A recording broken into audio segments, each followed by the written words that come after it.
साथियों नमस्कार। आज हम बात करने वाले हैं नष्ट की चिकित्सा के बारे में बात करेंगे। तो नष्ट की चिकित्सा को जानने से पहले हम लोग ये जानते हैं कि ये नष्ट की चिकित्सा का जो वर्णन हो रहा है इसका किसके अंतर्गत रेफरेंस होता है। अर्थात ये जो नष्ट की चिकित्सा है ये आपके चरक के शारीर स्थान के पहला चैप्टर जो है उसमें आपका वर्णन है नष्ट की चिकित्सा। तो हम लोग जानते हैं कि चरक के शारीर स्थान के अंतर्गत मोक्ष का वर्णन है, पहले चैप्टर में मोक्ष का वर्णन है। और हम लोग ये भी जानते हैं कि नष्ट की चिकित्सा को क्या बोलते हैं, मोक्षदायिनी चिकित्सा भी बोलते हैं। नष्ट की चिकित्सा को मोक्षदायिनी चिकित्सा भी बोलते हैं, या दूसरे शब्दों में कह सकते हैं कि उसको उपधा रहित चिकित्सा भी कहती है। तो चाहे आपसे प्रश्न नष्ट की चिकित्सा पूछे, चाहे मोक्षदायिनी चिकित्सा पूछे, चाहे उपधा रहित चिकित्सा पूछे, तीनों का एक ही जवाब होगा। तो आइए इन तीनों को बारी बारी से जानते हैं। तो यहाँ देखेंगे अब से प्रश्न पूछा जाएगा कि नष्ट की चिकित्सा क्या है, नष्ट की क्या है। तो आपका जवाब एक छोटे स्लाइड में होना चाहिए कि नष्ट की या विनो उपधाम, नष्ट की या विनो उपधाम। एक एक करके देखेंगे तो रेफरेंस देखेंगे चरक शारीर स्थान के पहले चैप्टर का, है ना, चरक शारीर स्थान के पहले चैप्टर का श्लोक नंबर 94 जरूर देखिएगा बुक में। 94 श्लोक नंबर जो है उसको देखेंगे तो आपको श्लोक का डॉट लास्ट पॉइंट देखेंगे नष्ट की या विनो उपधाम। तो नष्ट की पूछा जा रहा है क्या है नष्ट की, तो जो विनो उपधाम, विनो मीन्स बिना और उपधाम मतलब उपधाम, ठीक है ना, उपधो मतलब उपधाम हो जाएगा। तो इसको ब्रेक डाउन किया गया, संधि विच्छेद किया गया। तो यहाँ देखेंगे उपधा अर्थात तृष्णा को छोड़कर, वेरी वेरी इंपॉर्टेंट है, नष्ट की चिकित्सा किसे कहते हैं, उपधा, दैट इज कॉल्ड चिकित्सा तृष्णा। उपधा को हम लोग तृष्णा कहते हैं। उपधा अर्थात तृष्णा को छोड़कर जो चिकित्सा होती है, उपधा अर्थात तृष्णा को छोड़कर जो चिकित्सा होती है वह नष्ट की चिकित्सा कही जाती है। Clear, that's clear, okay. अब यहाँ पर देखेंगे नष्ट की चिकित्सा को हम लोग अन्य नाम से क्या जानते हैं, आप लिख सकते हैं कि इसको मोक्षदायिनी चिकित्सा कहते हैं, क्योंकि नष्ट की चिकित्सा के द्वारा मोक्ष की प्राप्ति होती है ना। और इसी नष्ट की चिकित्सा का दूसरा नाम क्या है, तीसरा नाम है उपधा रहित चिकित्सा। That's clear. देखेंगे हम लोग जानते हैं कि यहाँ बात चिकित्सा की हो रही है, तो चिकित्सा को दो पार्ट में क्लासिफाई किया गया है। चिकित्सा दो तरह की होती है, एक लौकिक चिकित्सा होती है, दूसरी नष्ट की चिकित्सा होती है। जो लौकिक चिकित्सा होती है वो चिकित्सा धन अर्थात मनी, जिसको अर्थ मनी है ना, धन, जैसे हम लोग जो कहीं ना कहीं जो चिकित्सा करते हैं देखा जाए, एक चिकित्सा होती है जिसके द्वारा पैसा कमाया जाए। तो जिस चिकित्सा के द्वारा धन अर्थात मनी का अर्जन या कमाने के उद्देश्य से की जाती है उसको हम लोग क्या कहते हैं, लौकिक चिकित्सा कहते हैं।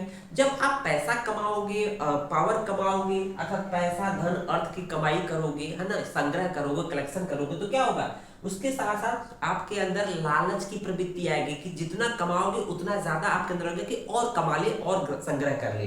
तो पैसा धन अर्थ कमाने से क्या हो जाएगा, तृष्णा आएगा, तृष्णा मतलब लालच आएगा, मोह आएगा, ये उत्पन्न हो जाएगा और इसको बोलते हैं लौकिक चिकित्सा, ठीक है ना।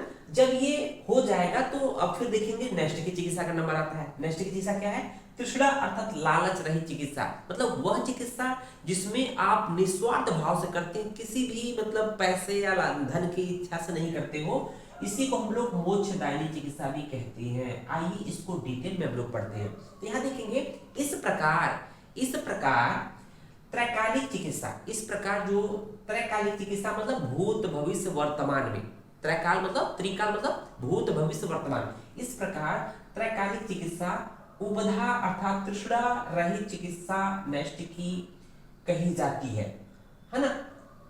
और इसी को मोक्षदा, नष्ट की मोक्षदा चिकित्सा कही जाती है। मतलब कहने का मतलब इस प्रकार जो त्रैकालिक चिकित्सा जो होती है वो उपधा अर्थात तृष्णा रहित जो चिकित्सा होती है उसको नष्ट की अर्थात मोक्षदा अर्थात चिकित्सा कही जाती है। बात समझ में आ गया होगा, ये थोड़ा सा बीच में गैप हो गया, इसको गैप मत दीजिएगा, ओके।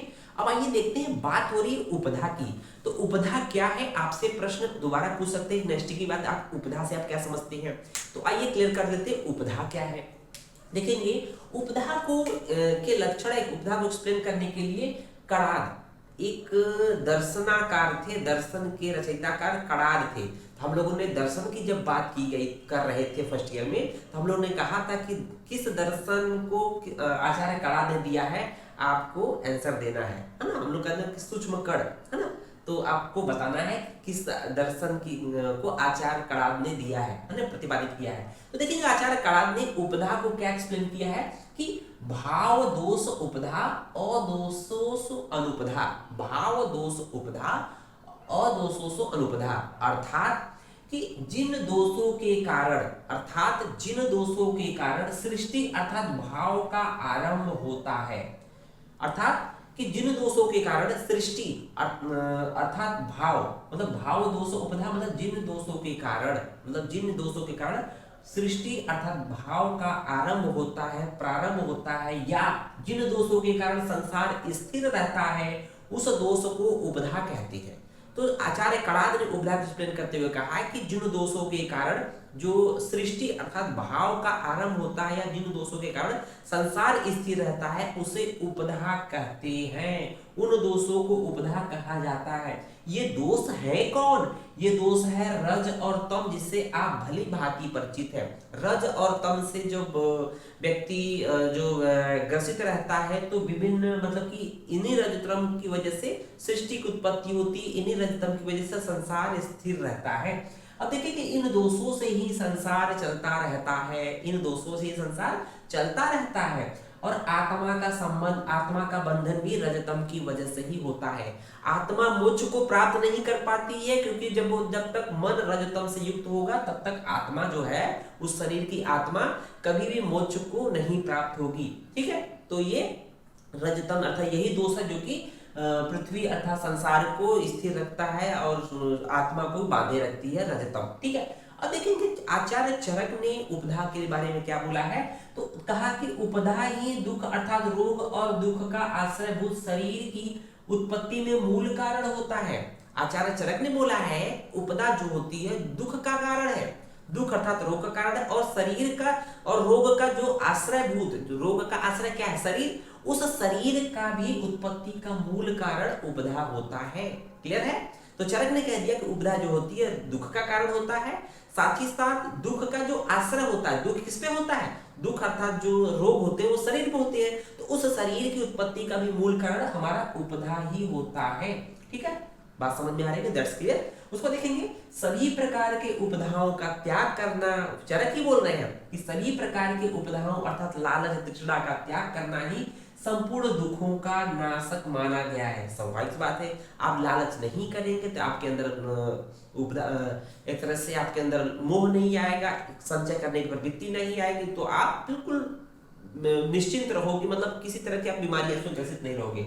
उदाहरण बताया गया, एक छोटा सा एग्जाम्पल देखिए, वेरी वेरी इंपॉर्टेंट है। आप जानते होंगे कि रेशम का कीट, जो रेशम का कीड़ा होता है, उसकी एक खासियत क्या होती है कि वो सिल्क की उत्पत्ति करता है, और वही सिल्क उसकी मृत्यु का कारण होता है। देखेंगे वो उसी के लिए फेमस है, उसी वजह से वो मोह माया अर्थात फंसा रहता है, उसी वजह से लोग उसको मारकर रेशम का कीट बनाते हैं। तो यहाँ एग्जाम्पल देखेंगे, जिस प्रकार से कोशकार अर्थात सिल्क वर्म, कोशकार मतलब जो कीट होता है, इंसेक्ट होता है, सिल्क वर्म जो रेशम उत्पन्न करने वाला जो कीड़ा होता है, वो कीट वधप्रद मतलब उसको जब मार देते हैं ना, गर्म पानी में उसके जो लार्वा को डाल देते हैं, उसको वधप्रद मतलब उसको गर्म पानी में डाल देंगे तो फाइबर अर्थात रेशम को स्वयं उत्पन्न करता है।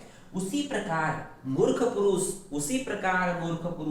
अर्थों के द्वारा का मतलब धन संचय करता रहता है, कमाता रहता है, अर्थों के द्वारा स्वयं तृष्णा को प्राप्त करता है, स्वयं लोभ को प्राप्त करता है, स्वयं मोह को प्राप्त करता है, और सदा रोगी अर्थात दुख का भागी बना रहता है, हमेशा लोभी अर्थात रोगी अर्थात दुख का भागी बना रहता है। देखेंगे रज एवं तम गुण का मन एवं आत्मा से संबंध रखना, रज एवं तम गुण का जो है आत्मा से संबंध रखना ही उपधा कहा जाता है। रज और तम गुण का मन एवं आत्मा से संबंध बनाए रखना ही उपधा कहा जाता है। रज व तम का जब तक मन से संबंध रहता है, जब मन से संबंध, रज और तम का जब मन से संबंध छूट जाता है तो मोक्ष की उत्पत्ति होती है, इसे ही मोक्ष कहा जाता है। तो यहाँ पर श्लोक में भी बोला गया है, मोक्ष की डिफिनेशन में बोला गया है, मोक्षो रजस्तमो अभावात, मोक्षो रजो तमो अभावात बलवत कर्म संचयात, अर्थात मोक्ष की उत्पत्ति कब होती है, मोक्ष की प्राप्ति कब होती है, जब रज और तम का अभाव हो जाता है, रज तम का से मतलब मन निवृत्त हो जाता है, और जो बलपूर्वक जो कर्म होते हैं वो कर्म का भी संचय अर्थात क्षय हो जाता है, तब मोक्ष की प्राप्ति होती है। तो इस तरह से हम लोगों ने नष्ट की चिकित्सा अर्थात मोक्षदायी चिकित्सा अर्थात उपधा रहित चिकित्सा के बारे में बहुत ही डिटेल में बात किया। उम्मीद है आपको ये पॉइंट समझ में आया होगा। धन्यवाद। जय हिंद, जय भारत, जय आयुर्वेदा।